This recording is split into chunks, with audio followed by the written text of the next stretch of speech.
Bismillahirrahmanirrahim. Assalamualaikum warahmatullahi wabarakatuh. Innal hamdalillah nahmaduhu wa nasta'inuhu wa nastaghfiruh wa na'udzu billahi min syururi anfusina wa min sayyiati a'malina man yahdihillahu fala mudhillalah wa man yudlilhu fala hadiyalah. Asyhadu an la ilaha illallah wahdahu la syarikalah wa asyhadu anna sayyidana wa nabiyyana Muhammadan abduhu wa rasuluhu la nabiyya ba'dah. Allahumma fassalli wa sallim wa barik wa an'im ala sayyidina Muhammad wa ala ali sayyidina Muhammad. Amma ba'du. Alhamdulillah yang sama-sama kita hormati orang tua kita, guru kita Bapak Kiai Haji Muhammad Suharli. Alhamdulillah sampai saat ini Allah berkenan untuk memberikan beliau kesehatan sehingga bisa selalu memberikan manfaat kepada ilmu beliau yang beliau sampaikan kepada kita, dan selalu kita doakan semoga Allah Subhanahu wa taala senantiasa melindungi dan menjaga beliau, memberikan beliau usia yang panjang dalam iman Islam, dalam sehat walafiat. Amin ya rabbal alamin. Juga yang kita hormati Ibu Hajah Melani Laimana Suharli, Ibu Hajah Dewi Motik, Ibu Hajah Nita Yudi, dan Bapak Ibu serta para peserta pengajian pada kesempatan kali ini yang insya Allah sama-sama dirahmati Allah Subhanahu wa taala. Untuk lebih mempersingkat waktu, insya Allah kita masih membahas kajian kitab yang sama, yaitu kitab Tanbihul Ghafilin, masih di jilid yang pertama, insya Allah. Kalau dua kesempatan kemarin saya sudah membahas mengenai ghibah, kemudian di kesempatan yang kedua kalinya kita bahas mengenai takabur dan ujub. Insya Allah pada kesempatan kali ini kita akan sedikit mengupas mengenai hasad. Dan ketiga-tiganya ini adalah merupakan penyakit hati yang dapat menghalangi kita masuk ke dalam surga. Nah, ini bukan kata saya, ini kata Allah Subhanahu wa taala. Dalam surah Asy-Syu'ara ayat 88-89, yauma la yanfa'u malun wala banun illa man atallaha biqalbin salim. Ya. Pada hari kiamat itu nanti bahwa tidak ada manfaat daripada harta ataupun anak-anak kita kecuali orang yang datang menghadap kepada Allah Subhanahu wa taala dalam keadaan hati yang bersih. Ya, bersih dari riba, bersih dari takabur, bersih dari riya, bersih dari sum'ah, termasuk bersih dari katan atau sikap hasud, itu dengki atau iri hati. Iri hati itu pengertiannya bagaimana sih? Nah, secara garis besar, ketika di dalam hati kita ada perasaan tidak senang dengan kesenangan yang dialami oleh orang lain, atau di dalam hati kita ada perasaan kita nggak senang kalau orang lain dapat kenikmatan, dan senang ketika orang lain dapat kesengsaraan, itu namanya hasad.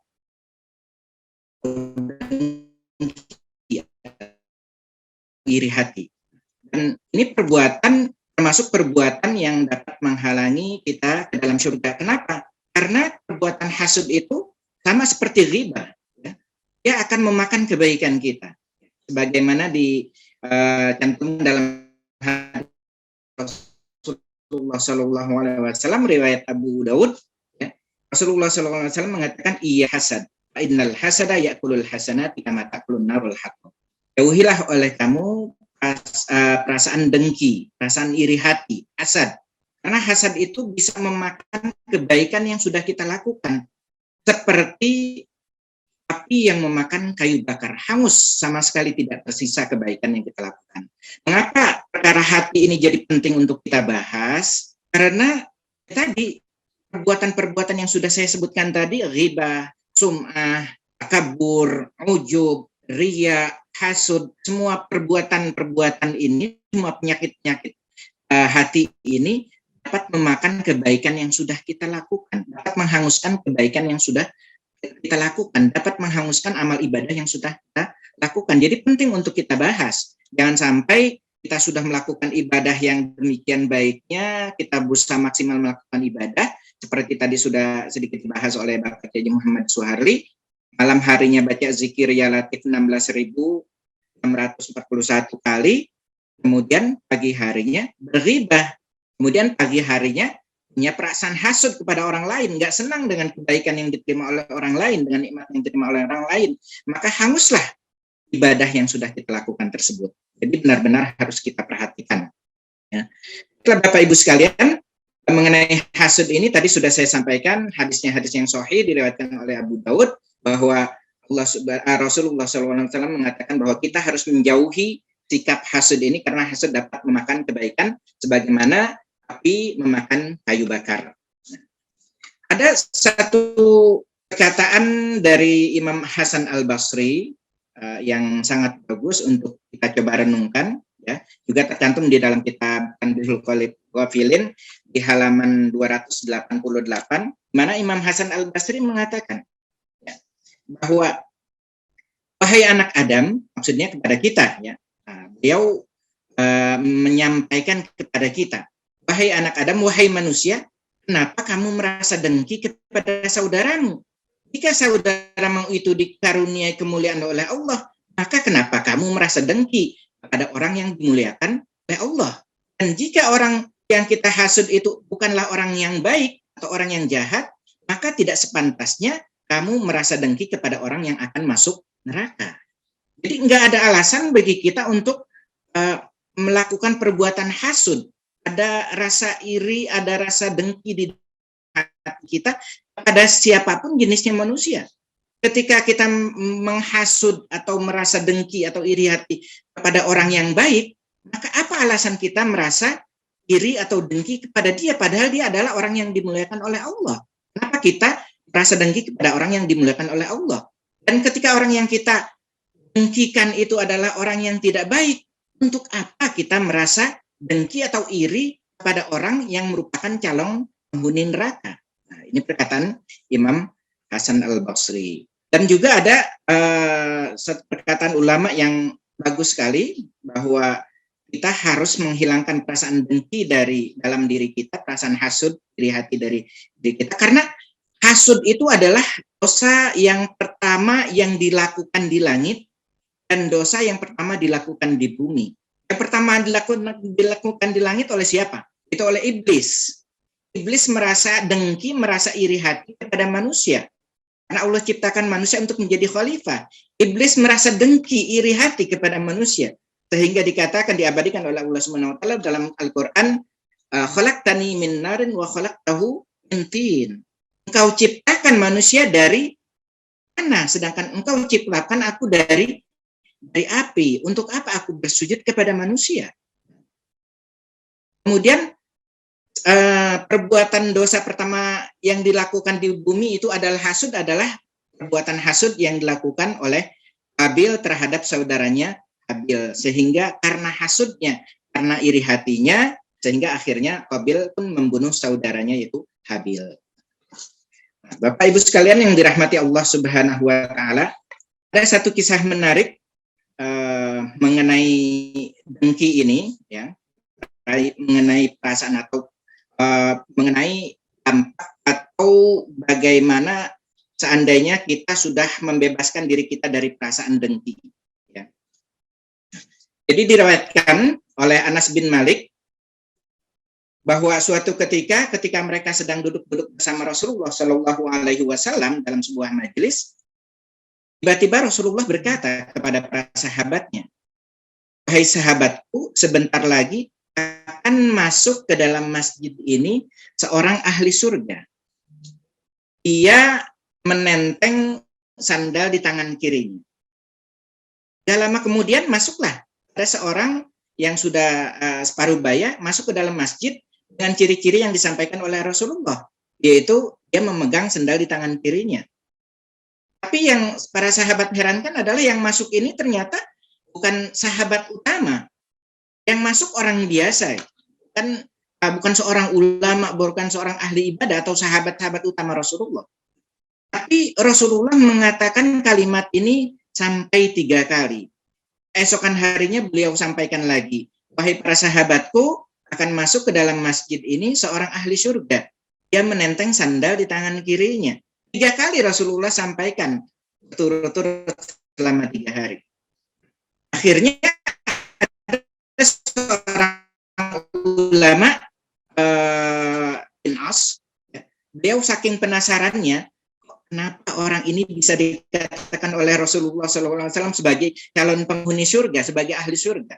Akhirnya setelah selesai duduk bersama Rasulullah di dalam majlis, Abdullah bin Amr bin As yang biasanya setelah selesai ta'lim beliau pulang menuju ke rumahnya, ini beliau tidak pulang menuju ke rumahnya. Apa yang beliau lakukan? Abdullah bin Amr bin As ini pergi mengikuti orang yang disampaikan oleh Rasulullah SAW tadi sebagai penghuni surga, calon penghuni surga. Nah, akhirnya diikuti sampai ke depan rumahnya.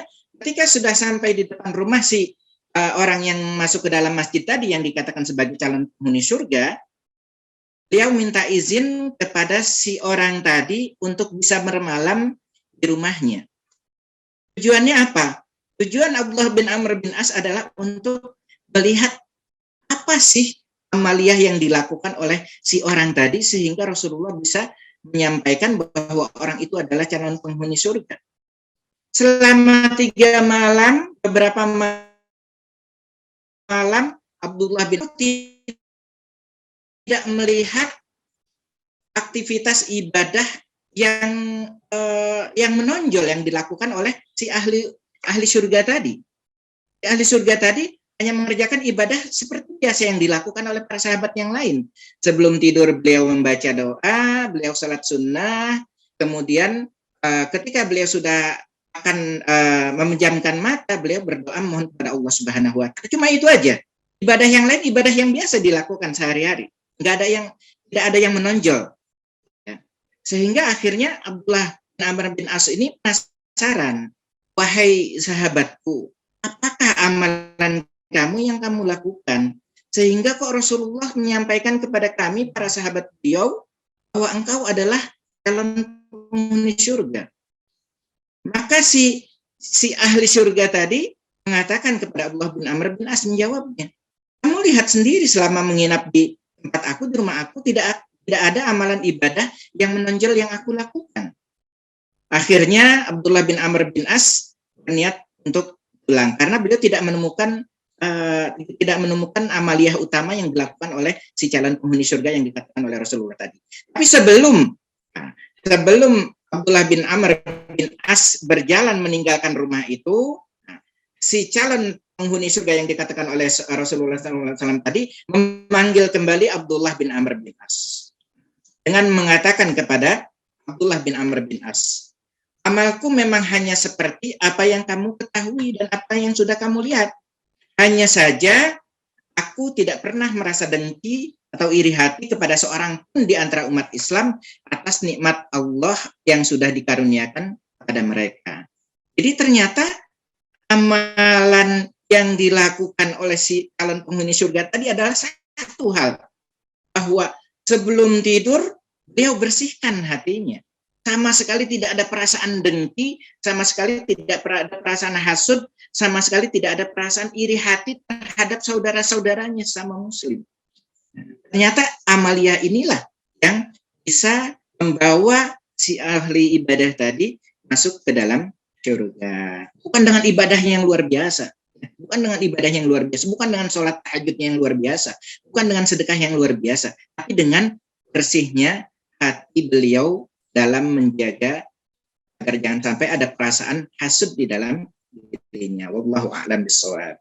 Jadi para hadirin sekalian, dari sekelumit apa yang sudah saya sampaikan tadi, ya, kita bisa mengambil kesimpulan bahwa yang pertama, bahwa hati yang bersih dari dosa dengki, iri hati, termasuk juga dosa ghibah, kemudian juga termasuk ujub, takabur. Nah, itu adalah amalan yang dapat membawa kita ke dalam surga. Dan sebaliknya, yang selalu mendengki, iri hati, kita tidak bisa bersihkan hati kita dari perasaan tidak senang dengan kenikmatan yang dialami oleh yang menyebabkan pahala ibadah yang sudah kita lakukan. Dan juga ada hadis Nabi yang mengatakan bahwa iri dengki yang dapat menyebabkan terhalangnya doa seseorang dari dikabulkan oleh Allah Subhanahu wa taala. Wallahu a'lam bishawab. Mudah-mudahan dari sekelumit apa yang saya sampaikan ini kita bisa mengambil hikmah, kita bisa mengambil pelajaran, kita bersihkan hati kita bersihkan diri kita dari berbagai macam penyakit-penyakit hati, di antaranya kita bersihkan dari penyakit ghibah, kita bersihkan dari penyakit takabur, ujub, kita bersihkan hati kita dari perasaan hasad dan iri hati kepada saudara kita sesama muslim. Wallahu a'lam bishawab. Dan Allah wa iyyakum ajmain. Kurang lebihnya saya mohon dibukakan pintu maaf yang sebesar-besarnya. Wabillahi taufiq wal hidayah. Wassalamualaikum warahmatullahi wabarakatuh.